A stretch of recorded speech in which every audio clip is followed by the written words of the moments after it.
Hi viewers, welcome to our channel.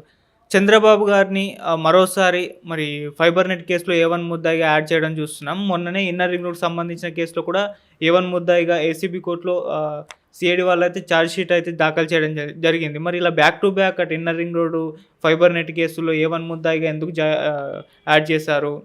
ఎందుకు CID వాళ్ళు ఇంత దూకుడుగా వ్యవహరిస్తున్నారు? మరి ఏం జరగబోతుందో? మరి ఈ కేసుల్లో చంద్రబాబు గారిని ఏమైనా అరెస్ట్ చేసే అవకాశం ఉందా? సో, ఈ అంశం మీద డిస్కస్ చేయడానికి ప్రెజెంట్ మనతో పాటు ప్రముఖ క్రిమినల్ కోర్ట్ అడ్వకేట్ విజయలక్ష్మి గారు ఉన్నారు. వారితో ఒకసారి డిస్కస్ చేద్దాం. మేడం నమస్కారం మేడం. సో మేడం, మళ్ళీ సీఐడీ వాళ్ళు కాస్త జోరు పెంచేసి 2 కేసులు బ్యాక్ టు బ్యాక్ మొన్న ఇన్నర్ రింగ్ రోడ్‌లో ఏ1 ముద్దాయిగా చేర్చి ఛార్జ్ షీట్ దాఖలు చేశారు ఏసీబీ కోర్టులో. మళ్ళీ ఇవాళ చూసుకుంటే ఈ ఫైబర్ నెట్ కేసులో కూడా చేయడం చూస్తున్నాం. అంటే ఏం జరగబోతుందంటారు? ఏం జరగబోతుంది అంటే ఫస్ట్ ఇప్పుడు మనం చూసుకుంటే ఫస్ట్ కేసులో కూడా చంద్రబాబు గారిని ఏ1 కిందే ఉంచారు.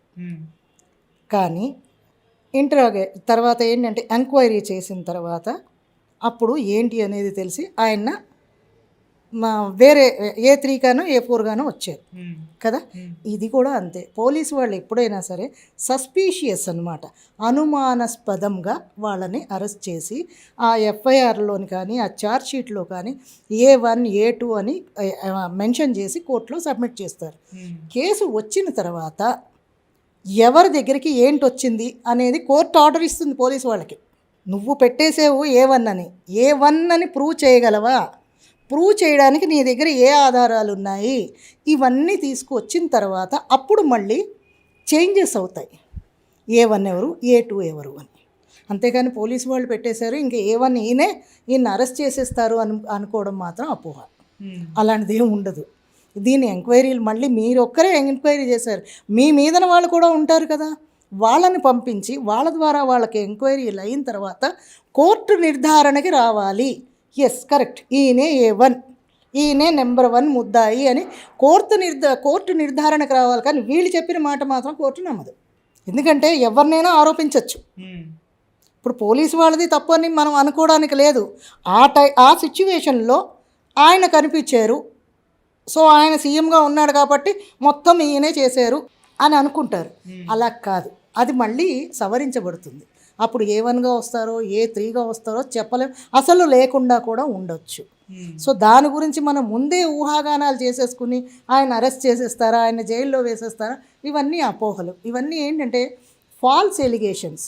సో ఎలిగేషన్ చేసేటప్పుడు మనం ఆలోచించుకోవాలి. అందరికీ ఇంత అవగాహన ఉండకపోవచ్చు. లీగల్ టెర్మాలజీ మనకి తెలుసు, యాజ్ ఎ మీడియా మీకు తెలుసు, యాజ్ ఎ అడ్వకేట్స్గా మాకు తెలుసు. నిజంగా అరెస్ట్ చేస్తారా? అలాంటిది ఏమి ఉండదమ్మా. ఆయన మీద నిజంగా నేర ఆరోపణ జరిగితే తప్ప కేసులు ఎన్నైనా పెట్టచ్చు, ఎంతమంది అయినా పెట్టచ్చు. కానీ నిర్ధారణ కావాలి. అవన్నీ నిర్ధారణ అవ్వాలి అంటే సమ్ ఎవిడెన్స్ కావాలి. ఆ ఎవిడెన్స్ అన్నీ కలెక్ట్ చేసుకున్నాకే కరెక్ట్ పర్సన్ ఎవరు ఏంటి, ఈయన త్రూనే వెళ్ళింది లేదా ఈయన ట్రాన్సాక్షన్స్లో ఉన్నాయి, ఈయన తీసుకున్నట్టు కానీ ఈయన ఇచ్చినట్టు కానీ ఉన్నది అంటేనే అప్పుడు కోర్టు నిర్ధారణ చేసి ఈయన ఏ1గా పెట్టాలి అని చెప్తుంది. ఇప్పుడు ఎవరో ఏ పర్సన్ తీసుకున్నాడు, ఏ2 ఉన్నాడు, ఏ2 తీసుకున్నాడు, కానీ దానికి అప్పుడు ఇన్ఛార్జ్గా ఉండేది ఏ1 చంద్రబాబు నాయుడు గారు. సో ఆయనని కూడా ఏ1 చేసేసారు వీళ్ళు. సో తీసుకున్న వాళ్ళు ఎవరు ఏంటి అనేది కోర్టు చూస్తుందన్నమాట. ఇన్ని వేల కోట్లు ట్రాన్సాక్షన్ ఎలాగైంది, ఒకవేళ గవర్నమెంట్ ఖజానాకే వచ్చినా ఆ ఖజానా నుంచి ఎక్కడెక్కడికి ట్రాన్స్ఫర్ అయింది, ఎవరెవరికి వెళ్ళాయి, వాళ్ళ సొంత రిలేటివ్స్కి వెళ్ళాయా చంద్రబాబు నాయుడు గారిది, లేదా వేరే ఎక్కడికైనా వెళ్ళాయా, దాన్ని పని మీద కానీ ఆయన ట్రాన్సాక్షన్స్ చేశారా, అవన్నీ చూస్తుంది కోర్టు. అవన్నీ చూసిన తర్వాత అప్పుడు నిర్ధారిస్తుంది. ఎన్ని కేసులైనా పెట్టచ్చు, ఎన్ని ఫాల్స్ కేసులైనా పెట్టచ్చు, కానీ నేర ఆరోపణ చేస్తున్నారు, నేర నిర్ధారణ కావాలి. అప్పటిదాకా మనం చంద్రబాబు గారు నాయుడు మీదుగా మనం ఎటువంటి వ్యాఖ్యలు చేయకూడదు. ఎందుకంటే ఆయన తప్పు చేసాడు అని మన దగ్గర ఎవిడెన్స్ లేదు కదా. జరిగి ఉండొచ్చు అన్నదే ఇప్పటివరకు వాదన. జరిగి ఉండొచ్చు అనే కానీ ఎస్ చేసాడు అని ఎవరైనా చెప్తున్నారా? చెప్పట్లేదు. ఎందుకంటే అప్పట్లో సీఎం ఆయన, మరి ఖజానా ఆయన దగ్గర నుంచే వెళ్ళాలి. సో గవర్నమెంట్కి వస్తుంది, గవర్నమెంట్ నుంచి అక్కడికి వెళ్ళాలి, ఎక్కడికి వెళ్ళింది అనేది వాళ్ళు చూస్తారు. మేడం, ఈ కేసులన్నీ నమోదైనప్పుడు ప్రతిదానికి వాళ్ళు అంటే స్కిల్ డెవలప్మెంట్ స్కామ్లో అరెస్ట్ అయ్యారు. జైల్లో ఉండగానే ఈ ఫైబర్ నెట్ ఇవన్నిటిని కూడా యాడ్ చేశారు కదా. సో అప్పుడు ఆయన ముందస్తు బెయిల్ కొరకు అప్లై చేసుకోవడం, ప్రతిదానికి చేసుకోవడం చూస్తున్నాం. కొన్నిటికి దొరికింది కూడా, అంటే ప్రతిదానికి మనం బెయిల్ అప్లై చేసుకుంటూ వెళ్ళాలి. అందులో కనుక ఇంక్లూడ్ చేసి ఉంటే ఫైబర్ నెట్వి అవి సేమ్ బెయిల్ వర్తిస్తుంది. ఒకవేళ అందులో అడ్వకేట్ మెన్షన్ చేయకపోతే కనుక ఇప్పుడు ప్రజెంట్ ఏ కేసు అయితే పెట్టారో దానికి మళ్ళీ ముందస్తు బెయిల్ వేసుకోవాలి. ఆల్రెడీ వాళ్ళు మెన్షన్ చేస్తే కనుక అవసరం ఉండదు. ఇటు స్కిల్ డెవలప్మెంట్ స్కామ్లో ఆయన బెయిల్ మీద ఉన్నారు. ఆ బెయిల్ పైన ఏమన్నా ప్రభావం చూపించడానికి ఈ కేసుల్ని ఏమన్నా యూజ్ అలా ఉందా మేడం అవకాశం? అలాగేం ఉండదమ్మా, దేనికి అదే సపరేట్. ఒక ఎలిగేషన్ వచ్చింది అంటే ఆయన హయాంలో ఏమేమి జరిగాయి, స్కామ్స్ ఏమైనా జరిగాయా లేదా ట్రాన్సాక్షన్స్ ఏమైనా జరిగాయి. ఇప్పుడు ప్రతిపక్షాలు ఉంటారు, వాళ్ళు స్కామ్ అంటారు, వీళ్ళు డెవలప్మెంట్ అంటారు. ఈ ఇద్దరి వాదన కోర్టు వింటుంది. ఇది నిజంగా డెవలప్మెంట్ కోసం ఖర్చు పెట్టారా లేకపోతే స్కామ్ చేశారా అనేది వీళ్ళు ఎంక్వైరీ వేస్తారు. మన దగ్గర ఉన్న వాళ్ళని కానీ వాళ్ళని కానీ ఎంక్వైరీకి వేరు. సిఐడి కానీ సిబిఐని కానీ ఇక్కడి నుంచి కాకుండా అక్కడ బయట నుంచి మన రాజధాని నుంచి కూడా చెప్పించుకోవచ్చు. సో అలాంటి దాంట్లో కూడా ఒకవేళ ఫాల్స్ ఉంది అని అంటే అప్పుడు దాని దారి వేరే ఉంటుంది. అందుకని ముందు నుంచి మనం ఊహించేసుకుని చెప్పడానికి వీలు ఉండదు. సో ఇప్పుడు మరి ఎలాగో A1 యాడ్ చేస్తారు రెండిట్లో కాబట్టి విచారణకు ఎంక్వైరీకి పిలిచే ఛాన్స్ ఏమన్నా ఉందా మేడం? A1గా పెట్టొచ్చు, చెప్తున్నాను కదా, నిన్నైనా పెట్టచ్చు A1గా. కానీ అక్కడ ప్రూవ్ అవ్వాలి కదా A1 ఎలాగ చేసావు. ఇప్పుడు ఏంటంటే ఇప్పుడు ఒక ఏ అనే వ్యక్తి నీ అకౌంట్కి డబ్బు పంపించాడు. నువ్వు అక్కడ నా దగ్గర సబార్డినేట్వి, నేను ఈ కంపెనీకి హెడ్ని. అప్పుడు A1 ఎవరవుతారు చెప్పు? డబ్బు పంపించా కాదు, నాది సంస్థ నాది కాబట్టి నేనే A1 ముద్దాయిని. నువ్వు తీసుకున్నా కూడా నువ్వు A2 కింద ఉంటావు.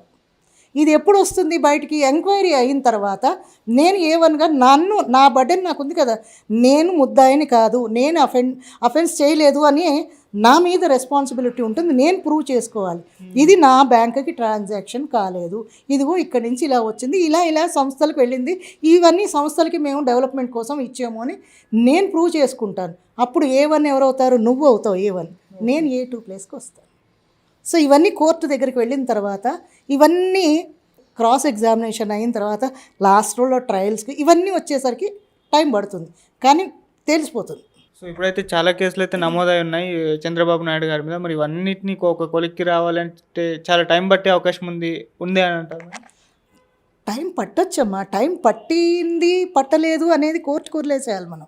ఈయన నేరం చేయలేదు ఆయనకు తెలిసి ఉండొచ్చు, ఒకవేళ చేసాడు అంటే వెళ్ళిపోతారు, లేదు అని అంటే మాత్రం ఆయన్ని మనం ఏమీ తప్పు పట్టక్కర్లేదు. నేరారోపణ అందరి మీద అవుతుంది, నిర్ధారణ అయ్యేదాకా ఆయన నేరస్తుడు కాదు. ఎవరిని మనం కోర్టు అదే అంటుంది, నేర ఆరోపణ చేసిన వాడిని అక్యూజ్గా పరిగణించకూడదు. కోర్టు అదే, నేర ఆరోపణ చేస్తున్నాడు, నిందితుడు కాదు, ఎదుర్కొంటున్నాడు అంతే.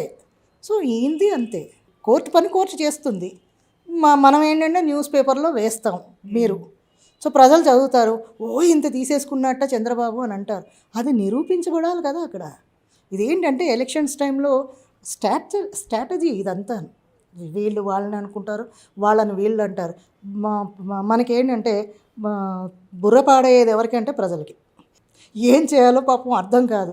వీళ్ళు తినేసారని మనం అనుకుంటాం, వాడు తినేసాడని అనుకుంటాం. అలా కాదు, ఏ పార్టీ దిగిన తర్వాత వాళ్ళ మీద బురద జల్లడం సహజ సిద్ధం. అది కాకపోతే వాళ్ళు కోర్టుకు వెళ్ళిన తర్వాత వాళ్ళు నిజంగా చేశారా లేదా ఇవన్నింటికి తర్వాత ప్రజలు మర్చిపోతారు. కానీ కోర్టుకు తెలుసు ఎవరిని నేర ఆరోపణ చేశారు ఏంటి అనేది. ఆ కేసు క్లోజ్ అయ్యే టైంకి లాస్ట్లో జడ్జిమెంట్ వచ్చినప్పుడు మళ్ళీ పేపర్కి వస్తుంది ఏంటని చంద్రబాబు నాయుడు మీద కానీ వేరే వ్యక్తుల మీద కానీ నేర ఆరోపణ చేసినవన్నీ నేర ఆరోపణే కానీ నేర నిర్ధారణ కాలేదు, ఈ కేసులన్నీ కొట్టబడ్డాయి అని కొట్టి పారేస్తుంది కేసు. అది ప్రొసీజర్.